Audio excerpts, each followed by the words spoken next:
Good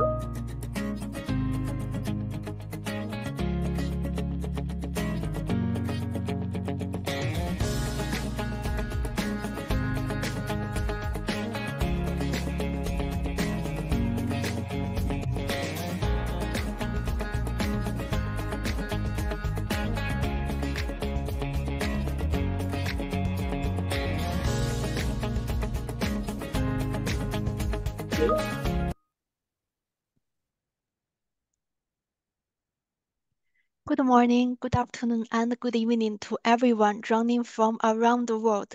My name is Yilin Zhao, Junior Communication Officer at International Telecommunication Union (ITU), and it's a pleasure to be your Master of Ceremony for this exciting event. Before we begin, I would like to take a moment to introduce the session format. Today's session is part of a larger series by the ITU called the Digital Transformation Dialogues (DTD). Digital transformation dialogues bring experts from a range of industries together for webinars, Ask the Expert sessions, and fireside chat. Today's session is a webinar which is jointly organized with the Global Cities Hub. This webinar is dedicated to celebrating World Cities Day and exploring the future of cities and communities. Before I introduce the speakers of the opening, I would like to highlight a few logistical items. Firstly, the questions from the audience will be taken during the Q&A session after the webinar. If you have questions you would like to submit, please do so by typing in the Q&A window, and the Q&A icon can be found at the bottom of your screen. Please note that the webinar is being recorded, and the recording will be made available on the event website. And thank you all for joining us today. To officially kick off this webinar, it's my pleasure to welcome our distinguished opening speakers. We will start with a pre-recorded message from Mr. Onoe.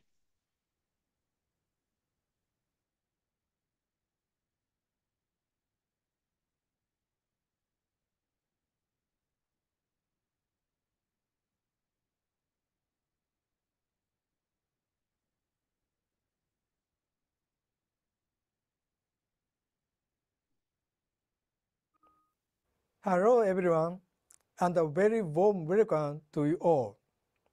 Let me begin by thanking Sami Khan, Deputy Mayor of Geneva and President of Geneva's Global Cities Hub, for co-organizing today's discussion with ITU. On World Cities Day, we reaffirm our commitment to shaping a better urban future for all. Digital transformation is now fundamental to urban development. Cities are looking to data, AI, the Internet of Things, digital twins, and the metaverse to make well-informed decisions, manage resources effectively, and improve service delivery. I encourage you to build on the international standards developed by ITU Study Group 20. Over 200 cities around the world have adopted our key performance indicators or progress toward the UN Sustainable Development Goals. This KPI project is driven by United for Smart Sustainable Cities, an initiative that ITU supports together with another 18 UN partners. I thank the initiative's chair, Dr. Okangere, for your many years of outstanding support to this work. I would also like to highlight our global initiative on virtual worlds launched in June at the first UN Virtual World Day. ITU leads this initiative together with the UN International Computing Center and Digital Dubai. The initiative places emphasis on the cityverse, aiming to ensure that the virtual worlds support urban planning, citizens' engagement, and sustainability. Creating the future we want for our cities will call for productive collaboration, digital transformation, and making full use of technical standards. This was just reaffirmed in New Delhi by Governing Conference for ITU Standardization Work, the World Telecommunication Standardization Assembly. The conference reached new global agreements that reinforce ITU's work in areas from AI and the metaverse to sustainable digital transformation. It also emphasized the importance of our work on digital public infrastructure, automated driving, and emergency communications. We want you to be a part of it. If you are not already contributing to ITU's work, I will encourage you to join our global community. Thank you.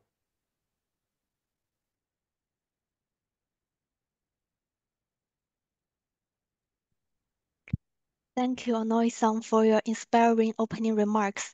Next, I would like to invite Mr. Andres Zoini, Senior Policy Advisor, Global Cities Hub, to deliver his remarks. Andres, the floor is yours. Thank you very much. Good afternoon, everyone. Thank you, Director Onoe, for setting the tone for our discussion. On behalf of the Global Cities Hub, it's my pleasure to deliver some opening remarks. We are delighted to cooperate with ITU to organize this webinar on World Cities Day. It's very symbolic and very important for us. I commend the colleagues at ITU, especially Cristina Buetti, for leading an inclusive discussion on this important topic and inviting mayors to sit around this virtual table. We at Global Cities Hub, we see three core values that serve as the right starting point for building people-oriented smart cities: inclusivity, equity, and accessibility. Smart cities should prioritize the well-being and needs of their residents. Therefore, smart city leaders should choose the right technology for the right mission. It is important to understand the complexity and layers of smartness, which includes people, the economy, the infrastructure, and the governance structure. That's why we believe it's very important to have these dialogues about the different levels of governance.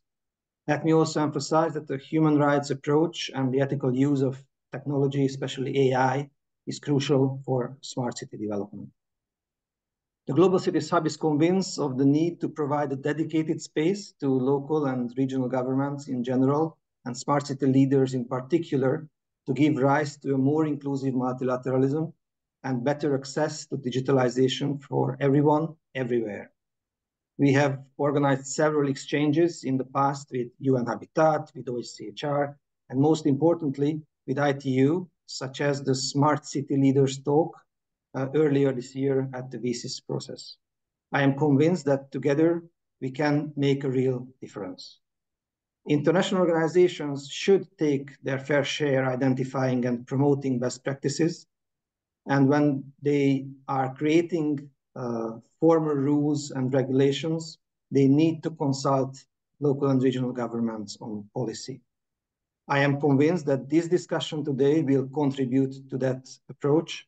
And therefore, I encourage all participants to be bold in your interventions and make your recommendations to us. Thank you very much. And once again, thank you for ITU and the colleagues for organizing this event. Thank you, Andres.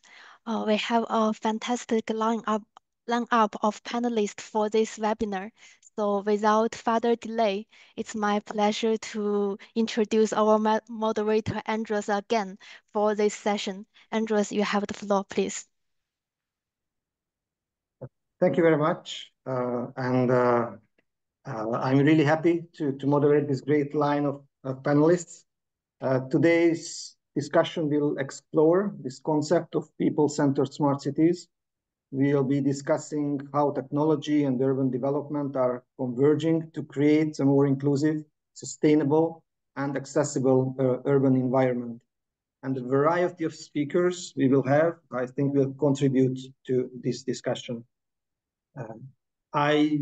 We will have 4 speakers: Ivica Puljak, the mayor of Split; Alexandre Boschard, from the coordinator and project manager from PUI; Teppo Rantanen, director for competitiveness and innovation from the city of Tampere; and Cristina Buetti, Counselor and ITU Focal Point on Smart Sustainable Cities. I will present them one by one once I give them the floor. So without further ado, let me start by inviting our first speaker, Mayor Ivica Puljak. He is mayor of Split, currently working on the development of smart city solutions, but he is also a professor of physics who actively participated in the discovery of the Higgs boson in CERN here in Geneva. Last but not least, he is a national politician, the leader of the Center Party. And I think this is a promising combination of titles and functions, and especially mindsets for a mayor who is building a smart city. So, Mayor, my questions to you and to all other speakers after you are the following. What is the main challenge when introducing digital solutions to build a people-oriented smart city function? And what good practices or experiences you can share that other cities can replicate or ITU or another organization can use in their future regulatory work? Mayor Puljak, the floor is yours. Hello to everyone. Dear Mr. Andras, thank you very much for your invitation, and thank you to the Global Cities Hub and the ITU for the invitation to present the city of Split. As you said, I'm actually a mayor of the city of Split since 3 years, and I have been the scientist. I'm on leave from the university, and I spend a lot of my time at CERN in Geneva working in particle physics.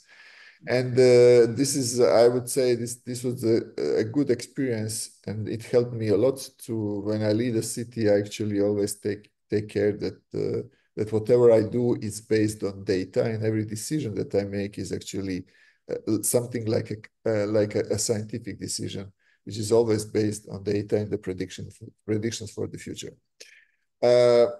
As a first, I have a small presentation which is concentrated on the small city practices and some examples that we have introduced here in the city of Split. But as an answer to your first question, what are the main challenges? I would say that actually the main challenge when we introduce the smart city solutions is to concentrate more on people than on the technology. I'm the technological freak. And I think that technology is great. It's really improving our lives. But sometimes we give a lot of emphasis on the technology itself, and then sometimes we forget what is the problem that we are solving, how this really will help our citizens. And here in the city of Split, we are actually the city on the coastline. We are the second largest city in Croatia and the largest city on the Adriatic Sea in Croatia, and we are a big touristic center as well as a scientific center, and we have a lot of challenges which are brought by the tourism and by the modern way of living of people, and we are looking for the solutions, the smart city solutions that will first help our citizens and then be the technological solutions at the end. So we have several examples, and first of all, some of them are connected with the public, with the urban mobility, and some of them are connected with the other aspects of everyday life. So maybe the next slide will show you the smart city suite. So what we have is the application that we call the smart city, which is the app that you can download on your computer, through which you can interact with the city administration. So every opinion that you can have, every criticism that you can have, every question that you can have with the city administration or the city companies, you can actually you can do it through the smart city application. And maybe it would be better if I share my screen. Then it would be, I think it would go faster, and then I can control my screen maybe better. So let me do it this very quickly. Then we have also, you can, through our smart city application, you can pay all the bills that are connected with all the services that you can have. You can pay them through the application. There is a city calendar as well. So all the events which are organized in the city of Split, they are actually displayed in the city calendar, being private or public, so that everybody that is willing to participate in any event in the city of Split can actually see it in the calendar, and in the future it will be able to buy the tickets and everything else through the calendar. Then we have the very good geo-informational system with all the data that are actually gathered through this portal. We have, for example, the 3D map of the city of Split with all the buildings reconstructed in 3D. We have, for example, a solar potential of every roof in Split, because we would like to encourage our citizens to install the photovoltaic panels on the roofs of their buildings, so they can check very quickly what is the solar potential of their roof. And then in the future, we are now extending this portal that you can actually pre-order already solar panels in order to install them in your roofs. Then we have the public bike sharing system, which is maybe one of the most used public bike sharing system in Europe. And the city of Split is the hilly town.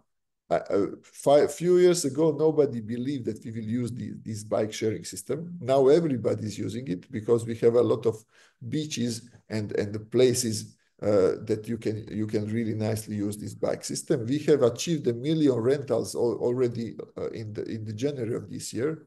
This is, for example, a nice graphics which is showing you the beginning and the ending point of all the bike rentals in the city of Split. And we have even one which was actually rented here and then left in 80 kilometers away, the city of Šibenik, which is 80 kilometers away. So this is really very successful system that we are using. Then we have one of the first smart parking system, I think, in Europe. I think that we started to pay for our parking via SMS, well, like 15 years ago when the SMS were starting. And now this is widely used everywhere. Then we have a very nice and modern e-ticketing system for the public bus transport. We have modernized the bus fleet very recently, bought 100 new buses. But what is interesting, we have an e-ticketing system in which you can see the position of every bus in the live position of every bus, so that, for example, you can take calmly your coffee and wait for the bus to arrive to your bus station and just appear in the bus station 20 seconds before your bus arrives. And this is very, very, very well used system. Then we are introducing the intelligent transport system, which will monitor all the transport in the city of Split, and through which we will be able to predict what is going on in the future, to be able to control the transport system in the city of Split. And then what we think is the future, we are now preparing, and we have all the data, a 3D model of the city, and that in order to build a digital twin, that is the replica of the city on the computer, so that every morning when I come to my job, that I get the message, "Good morning, Mayor. This is what will probably happen in your city today." So we would like to simulate the life in the city and then predict what is going to happen. And for that, we are actually building what is called the Smart City Lab, which we will place in the newly built technology park in Split, which is the biggest technology park in Croatia, in which we will have the R&D facility for all our companies in order to build and implement the smart city solutions.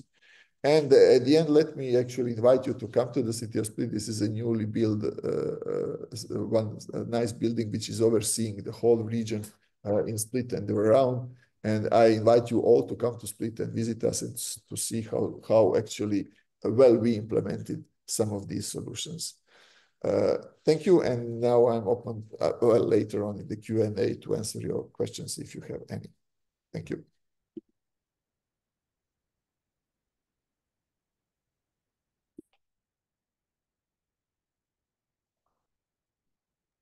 Thank you very much, Mayor Bujak, for this very comprehensive and very detailed list of functions of a smart city, from interface for citizens with the administration to helping citizens, if I understood correctly, to use the data of the potential solar potential of their roof for further development.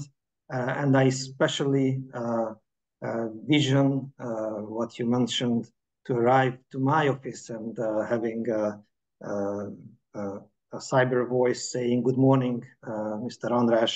This is what will happen in the world today."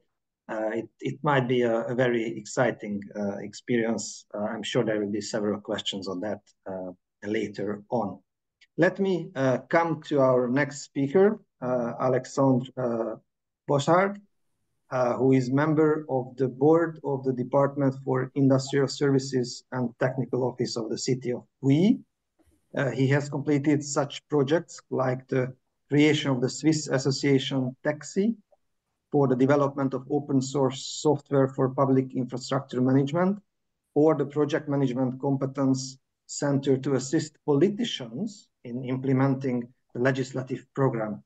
It'll be interesting to hear now, first from a politician and now for professional on this. You might also share some experience of yours, how to implement locally the indicators of the ITU's U4 SSC indicators, perhaps. Alexandre, the floor is yours. Thank you, Andreas. Hello, everybody. Thank you to ITU and Global City Hub for the invitation and for the honor to represent the small city of Puy, which overlooks the Lemon Lake side near Lausanne and Geneva, with 19,000 inhabitants. Smart city solution people-oriented. What is the main challenge to develop a smart city people-oriented? You can click. I'd like to say that there isn't just one main challenge. Click. But several. I've chosen the challenge how to understand each other. Click. To illustrate this, I'd like to share with you a reflection about a policy management tool based on U4SSC KPIs. Click. After the elections, the Municipality Council of Puy published a policy program named Legislative Program. This helped citizens, communal council, municipal council, and administration to understand the general intentions of the municipality, council, and the project implementations over the next 5 years. Click. Then the project needs to be piloted and realized. Therefore, in 2022, a new project management competence center has been set up in Puy with a common guide harmonized for all departments of the city, the project management guide you can see at the left in orange. For each department, a delegate responsible for implementing the methodology and coaching colleagues, a consolidated citywide project portfolio. Currently, there are 185 projects in progress, and in the future, a scorecard to measure with KPIs the progress in achieving the objectives of the legislative program. This will help administration and municipal council to understand how to implement the common steering methodology, the reasons and objectives for launching a new project, how is managed the collaboration between different departments of the city, and the level of achievement of project of legislative program. Click, please. Finally, every 5 years, Puy under the microscope is published. It describes the city according to KPIs based on the U4SSC initiative. Click, please. A new version will be published in December 2024, so in 1 month, which includes also Swiss national KPIs with the Cercle Indicateur initiative and KPIs developed by the PUI administration. Click, please. PUI Under the Microscope offers a simplified and intuitive representation of the KPIs. Here we have all the KPIs which belongs to the category water and sanitation. Click, please. This helps citizens, communal council, municipality council, and administration to understand the way the city of Puy is running today. Click, please. To summarize how we try to understand each other through this policy management tool, based on the legislative program, people will understand what are the concrete political intentions for the next 5 years. Click, please.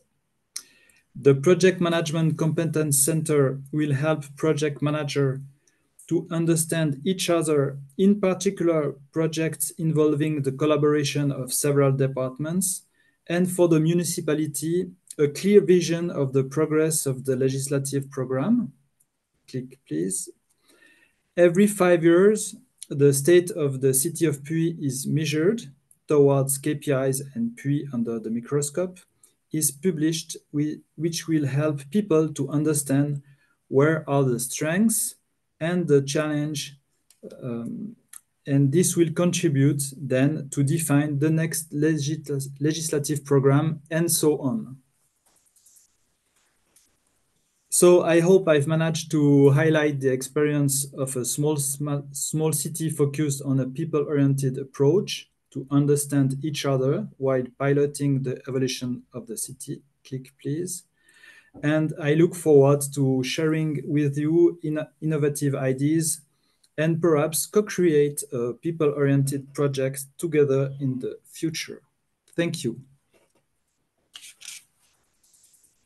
Thank you very much, Alexandre, for this very useful tool. It's so useful that already in the Q&A box, I read the first question saying, could you share these documents? Are they available online for others to read and I guess reproduce or upscale at their level?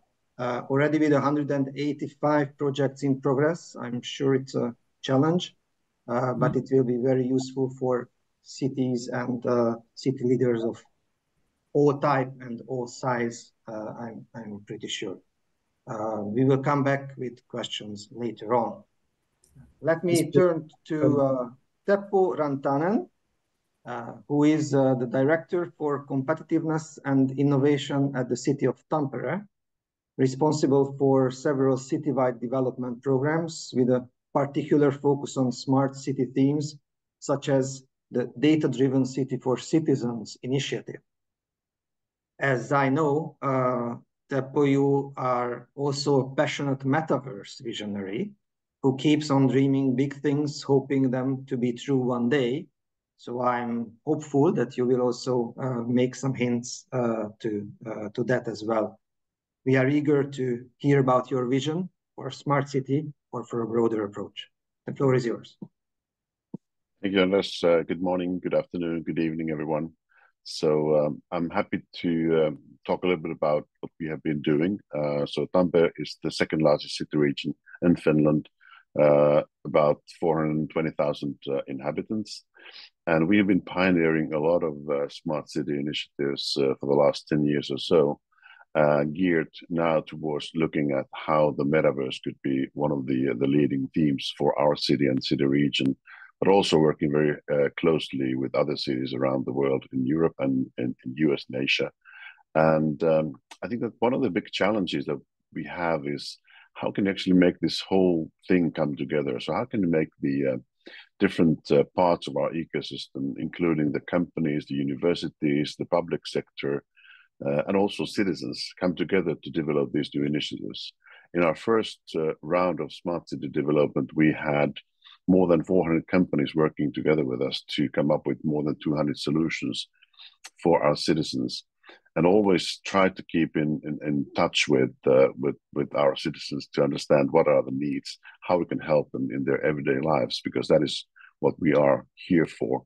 And we have to be mindful of potentially making sure no digital divide will be the problem that we are facing, especially with the aging population, that how can we make sure that we get the aging population be part of our development work. So that has been one of our main focuses. At the same time as we are introducing fantastic new technologies and really fun stuff.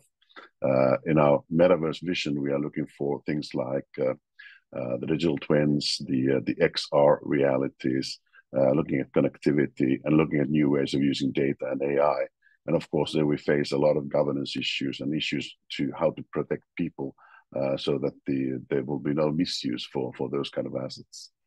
As one practical example that I would like to share with you is something we developed, which has been up and running now for a year or so, which we call Tampere Pulse. And what it does is that it gives access to everybody, so the citizens, the companies, to what happens in our cities. So looking at our different sensor feed, camera feed, and other sensors, looking at the historical data, looking at the weather data, the weather forecast, looking at the forecast of bigger events happening in the city. It predicts the people flow in the city of the center of the city 30 days in advance, hour by hour. So you can see how busy the streets are, what's happening there, and it gives access to, for example, restaurants and shop owners to really identify how they should be prepared for the people flow coming to their shops and to their restaurants in the coming days. And we've been able to make it a 90% plus accurate, so it gives a really high accuracy of forecasting the people movement in the streets of the center of the city. And we are enhancing it as we speak to look at the other important dimension we've also been working on, and that is the safety and security of the streets. So how can we make sure that the streets are safe and secure? How we can make sure that we can predict what's happening also on that front? So we're working together with the different officials like police department, the health and safety departments, to make sure that all this information is shared and accessed, and we can give also our citizens a view of what's happening in the city. And that's probably one of the coolest things we've done recently. Now, what we hope to be adding to that is that, if you like, the vision for the future, it will be that we see in the next few years people wearing those different type of smart glasses on them, and they will be connected by 6G to the network, and they could live a full life combining the virtual and real reality and helping them in their everyday access of the city and its services and getting the full flavor of the city. But that is still yet to come. But we have these dreams that we are working on, and we definitely want to be working together with other cities on these topics, and with a lot of other partners like companies and also our citizens, to prepare how we can have the better city of the future at hand. So maybe this is a good start for the discussion of today. Thank you very much, Teppo. I think it's not only a good start for discussion, we are already really in the middle of the discussion, and I'm very happy that you raised the issue of the use of data and the importance of governance, especially to protect the users and to govern the right way of using all the data which are generated at very high percentage at the local level, but which are personal data from the users. I also applaud your diverse approach, because security and safety in the streets and giving useful practical information for restaurants and shops are two totally different things, but both very important for the people. And I think these are great examples of a people-centered approach of a smart city. Thank you very much.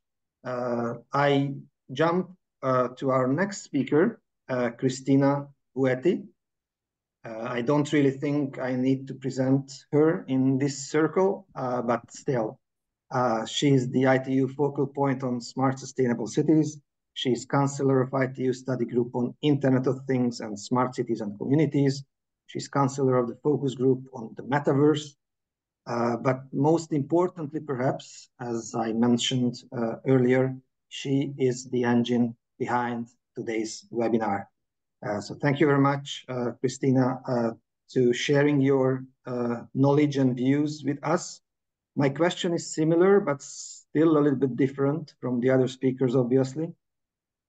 How do you hear from local and regional governments about the challenges they face when introducing digital solutions to build people-oriented smart cities, and how ITU can help through your different work streams and programs in that regard? Christina, the floor is yours. Thank you so much, Andras. And well, as you know, you are actually my companion in crime in organizing this this webinar.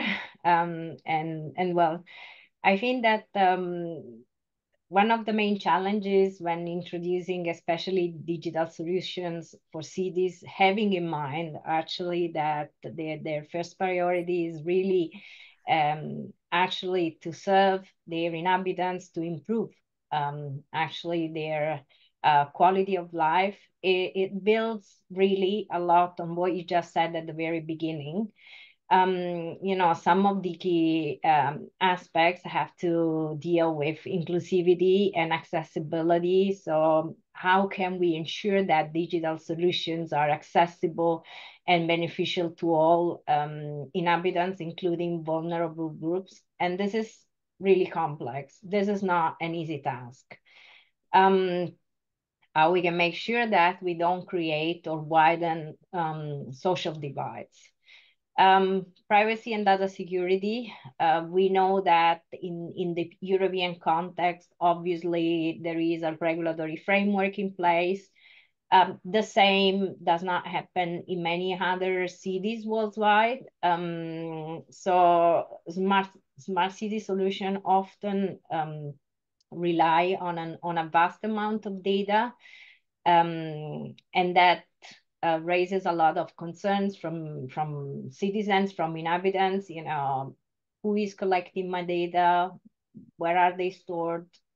Will they be sold, etc.? So protecting personal data while maintaining transparency and trust is really essential. And that requires really robust governance frameworks, which sometimes can be challenging, and also they need to be enforced. So, of course, when we look at the different technologies and the way how cities, they are also using different technologies, from blockchain to artificial intelligence to ultimately the metaverse, diverse technologies and systems must work together smoothly in order for a city to be able to function smoothly and effectively. So developing interoperable and standardized frameworks that support multiple platforms and devices requires coordination. And that is, for example, an area where definitely ITU, as the UN specialized agency for digital technology, can support.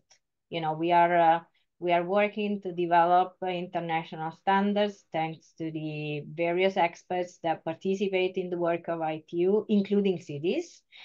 And that is extremely important because that really prevents a lot of issues for cities that they will have to tackle in the future. We know that many cities have developed already a lot of platforms, but now they face challenges of not being able to share data even with neighboring cities. Another key challenge, but also I would say an opportunity, is engaging citizens. So stakeholder engagement and trust building is key, and how we engage citizens, businesses, and local governments to really understand their needs and ensure that the technology that being implemented is beneficial to them. So we cannot forget about the environment. I think it may sound repetitive, and probably with a few weeks to go to the conference of parties in Baku, but sustainability and the environmental impact are two great challenges that cannot be overlooked. I think that just in the last few days, we have seen another catastrophe that happened in the city of Valencia. I think we all witnessed the sad images with over 100 people dead. And, that is clearly, once again, climate change happening. So how can digital solution must support environmental sustainability goals, and how the city itself can minimize, for example, the environmental footprint.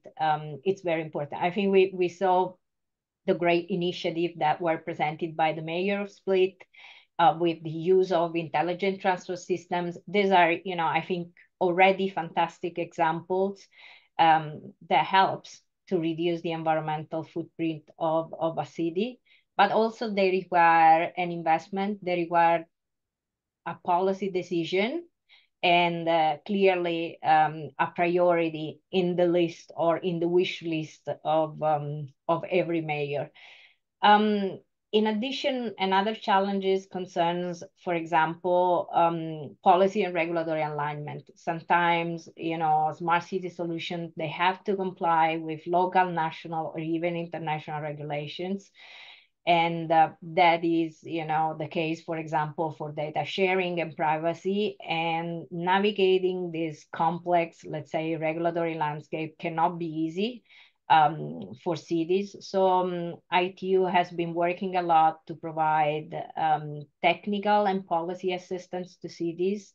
We have also developed, as it was briefly mentioned by actually Alexander, a set of key performance indicators that really help the cities to make informed decisions in terms of really helping the cities to measure the smartness, the sustainability, and the progress towards which the city itself is achieving the SDGs. So these are some of the, I would say, some of the key elements which are important to be taken when we look at the overall digital transformation path that every city is embarking upon. And most importantly, when we look at the future, we have to work together to make sure that we are able to build synergies and leverage our reciprocal expertise. We are very happy, for example, to work very closely with cities, but also with organizations like the Global Cities Hub, because we complement each other and we provide, the necessary support to cities when it comes to both policy and technical support. Maybe I'll stop here for now. Thank you very much, Christina. Actually, you cannot stop here because I will have right away a follow-up question. But before I ask that, thank you very much for reminding us of the SDG framework, which is, I think, our common frame of action, and also the aspects of sustainability, environmental impact, and the capacity of the cities to act to contribute to global solutions. I think cities has this potential, and if more and more cities join, then we will be able to make a difference. And there, what you also mentioned, data compatibility and interoperability will play a key role. Before I go back to our city representatives with two follow-up questions, just a quick one to you, Christina, in the Q&A. Can ITU empower individual grassroots initiatives? And if yes, how? Well, actually, I think that the in general, I would say ITU, but I would go beyond, in saying that the United Nations, they have, various ways, first through capacity building initiatives because it's really important to provide regular training sessions which are focused on skills. And that is certainly something that ITU has been doing for many years. We are not, of course, the only UN agencies. There are also others like, UNDP and others that are supporting technical expertise and infrastructure investment, because this is also important to really empower innovators. So ITU, for example, has been, helping, communities and especially working with local startups in Africa. We always encourage governments also to establish regional innovation hubs, and that this is really an opportunity where, for example, a government can offer a sort of co-working spaces where there are also mentorship programs. And we have been also facilitating peer-to-peer learning. So, for example, allowing an exchange between communities where they share insights on how to overcome local challenges. And that has certainly been a great vehicle. Sometimes, learning from others, it's really a valuable lesson, especially when things go wrong and you know that someone is telling you what went wrong so that you cannot repeat the same mistake. I think that another important part is I would say the ability or the possibility more to provide data science tools. Because having data science tools can help, for example, innovators to use real-time data in community services. And once again, we have also worked with many communities. ITU is, I would say, pretty famous to issue every year the ICT indicators list. So we do provide actually specific guidance, and we have also dashboards which can be consulted also in real time. In another, I would say, key component is in a way providing regular dialogues with the community and the cultural leaders. So ITU has been acting also as a broker on different topics, not only smart cities, from digital agriculture, from, we have, for example, a very successful project in Niger on smart villages. So there are really a lot of good examples with partnering also with not only the governments, but also the local communities, and engaging directly also with the local governments and the SGOs. And the other important key element, which should not be really forgotten, is the importance to assess the projects, really to ensure that the project meets the community needs, that remain transparent, that can be improved continuously. So that is, I think, one of the really key ingredients where, the ITU has contributed in the past, especially also in helping local communities and cities and governments to establish their own specific roadmap. So that is the type of assistance that can be provided. Thank you. Thank you. Thank you very much. Your remark on the data science tools brings me to one of the questions asked to our city representatives. And I try to read it properly. Does your city has smart tool to collect citizens' feedback? And I guess it's also a question on to manage and analyze these feedbacks and data. Mayor Puljak, you mentioned already interface, the app, but the question I think is broader, how to manage and collect, not only collect, but manage these feedbacks. And the other question is, how far do you see the impact of a smart city development on the economy of the city? So let me start with the first one and invite all three of you to jump in and comment and answer. Do you have smart tools to use for the feedback you collect? Who would like to start? Ivica? Yes, I can answer. So we have a part of that tool through our smart city app that we are actually offering to our citizens to ask any question and with any problem or even the feedback and to contact us. We have a contact center, which is a centralized point for every kind of interaction with the city government. And we have recently actually did a survey. We wanted to introduce new bus lanes in the city of Split. And we wanted to ask our citizens, and we were actually conveying, but that was a rather simple form on the web, in order to ask all our citizens what are their ideas about the new bus lanes that they want in the city of Split. And we gathered quite some number of ideas, and then we analyzed all these ideas, and now we are introducing new bus lanes in the city of Split. Actually, the one that were asked by our citizens, because the movement pattern through the city has changed in past 20 years, and we didn't change our bus lanes since then. So we introduced the new bus lanes through asking our citizens. And the second question, how the smart technology can help to the economy, there are many different ways.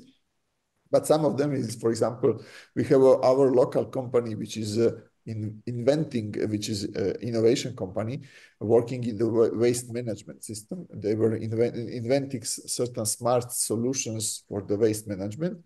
And we were offering them, and we actually did with them a pilot system in which city of Split served as a kind of sandbox for their technology. So they were testing their technologies on the city of Split. They were improving them.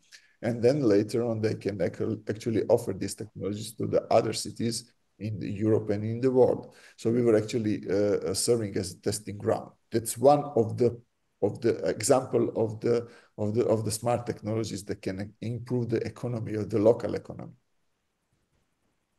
Thank you for this presentation. Yes, if please. I continue a little bit of that, I think that for us it has been an extremely important way of attracting companies and talent to our city. So with the smart city initiatives, we opened up a lot of platforms for companies to try and test things. We had the first 5G network up and running in 2017 for companies to try and test the new sort of a network skills. We have a new tram, which one of the cars is actually a living lab for companies to come and test, see how that is. And we see it as a huge benefit for building our economic strength and attracting a lot of talented people. So I think there's a lot of connection between the smart city technology initiatives and the economic success of the city. Thank you. Alexandre, any comments? Yes. As we are a little city, very little city, 19,000 inhabitants, the communication with the citizen, it's a traditional communication system with a website, and the question of the citizens arrive to our communication center, and then it's dispatched in the city, and we answer the question. So we don't have any app, but perhaps for the economy of the city, we have developed open source management infrastructure modules, for example, for water management. And at the beginning, it was managed by the city of Puy, and we received from other cities worldwide. They asked if they could use our water management system. So we thought it's not our business to do that. So we ask private companies to coach the cities which wants to use our water management system. So it developed a business, a private business, through our open source software development. But of course, it's not in Puy, it's in Switzerland. And we have also developers in Germany, in France, in Romania, and in Australia, who works for us. And and also about the impact of the economy, we have some collaboration with the Polytechnical School of Lausanne, and they have startups there. And for example, we've done a project with to survey mobility in the city of Puy with drones and IA to understand how the vehicles use the territory of the city of Puy. And then all those tests are reused to be in a private company. Thank you very much. You preempted one of the following questions in the box, which was about whether we can use smart city development to reserve natural resources and the natural environment of the city. So I asked this question to Teppo and Ivica, but you are also welcome to jump back in, Alexandre, if you wish to add something. So do you have any examples where you used smart city development for natural environment issues? So one of the interesting things we are doing right now is to enhance the use of digital twins. So not only the digital twins for a built environment, but also the digital twins on non-built environment, so the nature environment, because you have a lot of data of the natural environment as well. And that actually is giving us an opportunity to plan better the city going forward.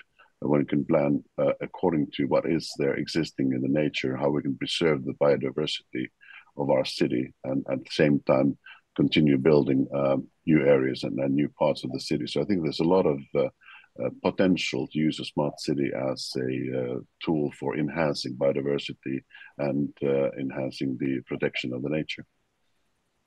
Thank you. Micha? Yeah, actually, in the city of Split, we have, as I said, a very precise data collection of all the places with the green, like trees and bushes and all the greenery in the city of Split. And we can actually, we are using that to plant the new trees around the city. And in the future, what we also think that we will use through the digital twin platform, a simulation of the heat islands, and to see where we have to plant additional trees in order to reduce the heat islands in the city of Split. Excellent. Thank you very much. Alexandre, do you have? Yes. So we have once again the water management module, which allows to reduce wastewater in the environment, and also to manage the best as possible the investments. So when we think investments, it's also use of energy, gray energy. If you do the good investment, you use less gray energy. I would like to say also the use of KPIs. So it's not directly technology, but it's interesting because, for example, the KPIs, U4SSC KPIs from ITU, you have chapters about the environmental dimension, and so that make the city aware of its impact on environment. For example, we have also the KPIs from the national level with Cercle Indicateur. We have the nesting birds in Puy. It's a KPI. First, it's a bit surprising, but in fact, if you have a lot of nesting birds, that means you have insects. So that means you have water. That means you have trees. That means you have less light during the night, etc., etc. For example, we have also a platform, a GIS platform, where you can see where are the best place to implement solar panel, etc. Thank you very much. Thank you for our speakers of this great panel discussion. Thank you for the examples and the visions you shared with us. I need to move forward because we will close our webinar with two concluding interventions from Dr. Geray and from Wendy Campagna. So once again, thank you for our speakers, Mayor Puyak, Director Antanen, Mr. Boschard, dear Christina. Thanks for your interventions, and we are very much looking forward to continuing this discussion with you in other formats on other platforms. And now let me turn to Dr. Okan Geray and invite him to conclude our discussions by sharing his views and his reactions to what he heard. Dr. Geray played a crucial role as a strategy and policy advisor in Dubai for over 2 decades during the 4 generations of digital transformation, from e-government to smart government, then to smart city, and ultimately to digital city. He is the chair of U4SSC, so I think he doesn't need further introduction either. Dr. Geray, the floor is yours. Thank you very much, Andreas. Good morning, good afternoon, and good evening, distinguished guests, colleagues, and participants. It's an honor to join you all today in this important webinar, City Horizons Celebrating World Cities Day and Shaping Urban Futures. First and foremost, I would like to extend my heartfelt thanks to Mr. Seizo Onoe and Mr. Sami Kenan for their opening remarks and for setting the stage for today's event, and also to ITU and Global Cities Hub for organizing this webinar. As we gathered here to celebrate World Cities Day, we're reminded of the critical role cities play in shaping the future of our planet. Urbanization is accelerating, with over half of the world's population now living in cities. This trend presents both incredible opportunities and complex challenges, particularly in terms of smartness, sustainability, inclusivity, and resilience. I think the decisions we make today will influence not only how we live, but how future generations thrive in urban environments. The United for Smart Sustainable Cities, or U4SSC initiative, supported by 19 UN entities, are dedicated to supporting cities in their journey towards becoming smarter, more sustainable, and people-centered. This year, I'm pleased to share the establishment of 4 new thematic groups focusing on the following key areas: future foresight for cities, sustainable digital transformation in buildings and energy, social cultural sustainability in people-centered city governance, and digital public infrastructure for cities.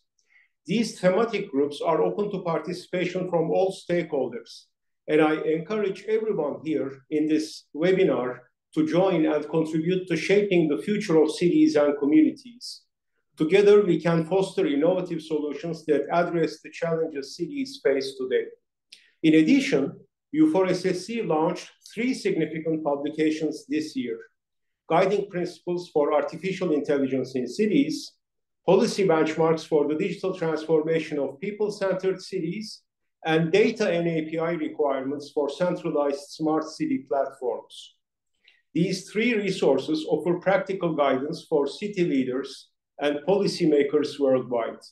I also warmly invite more cities to participate in the U4SSC Key Performance Indicators, or KPIs project, which has already been implemented in more than 200 cities globally. Furthermore, as mentioned by Mr. Onoe today, ITU, UNICC, and Digital Dubai launched a global initiative on virtual worlds, Discovering the Cityverse, during the first ever UN Virtual Worlds Day on 14 June 2024, this year. This groundbreaking initiative aims to explore the potential of virtual worlds in shaping the future of cities. It represents an exciting frontier for urban innovation, and I look forward to seeing how it evolves in the upcoming period. In today's webinar, we have delved into how we can envision and shape the future of cities and communities, building on the experiences of city leaders and experts from across the globe. In particular, we have discussed the role that digital technologies, data, and innovation play in creating cities and communities that benefit everyone. From city of Tampere, Finland, to Puyi in Switzerland, today's session provided valuable insights for all of us. As we celebrate the World Cities Day today, let us remember that our cities are more than just physical spaces. In fact, they are vibrant ecosystems of people, ideas, and opportunities. By leveraging digital technologies, collaboration, and forward-thinking policies, we can ensure that cities remain smart, inclusive, sustainable, and resilient in the face of rapid change. I would like to thank all the experts and participants for today's discussions and the invaluable insights we heard. Thank you. Thank you very much, Dr. Garay. I think we catched a lot of interesting insights from your intervention, and I think your comments are very valuable to frame to the discussions of today. And now it's my pleasure to give the floor to our last speaker to conclude our event, Wendy Teresa Goico Campagna. She wears two hats, at least. She is Councillor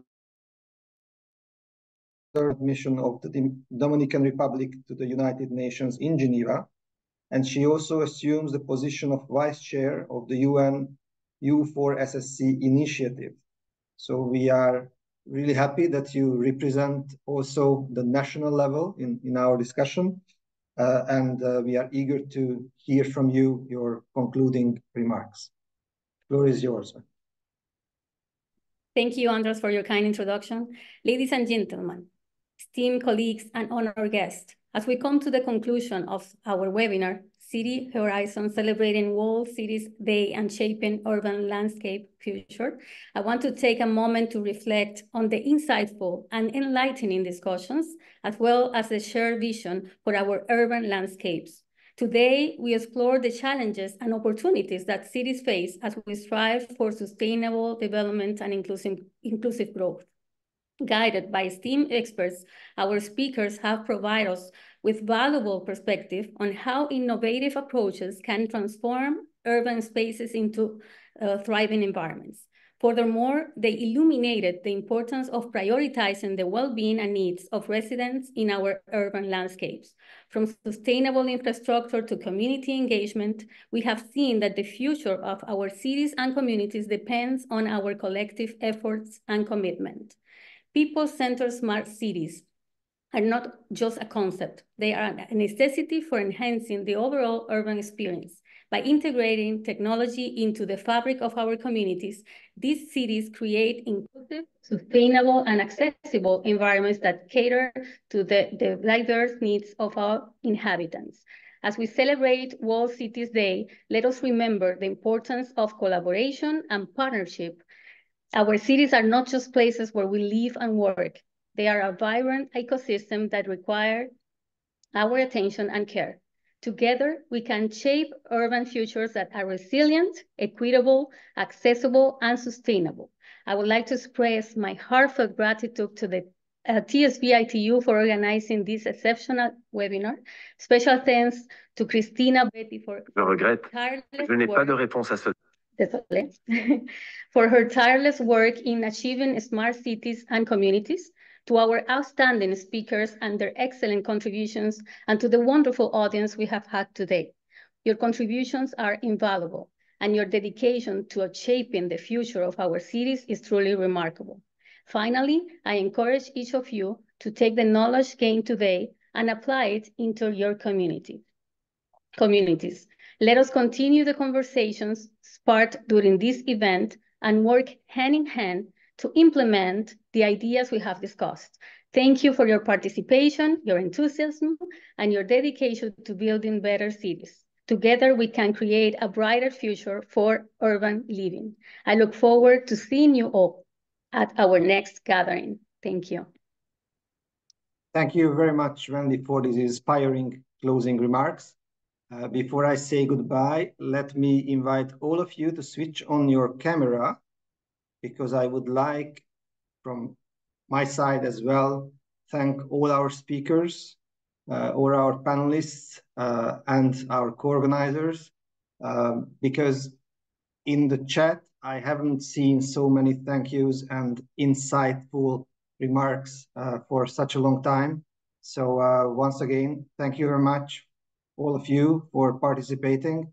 And let me virtually applaud with the whole audience, all our speakers of this webinar. Thank you very much and goodbye.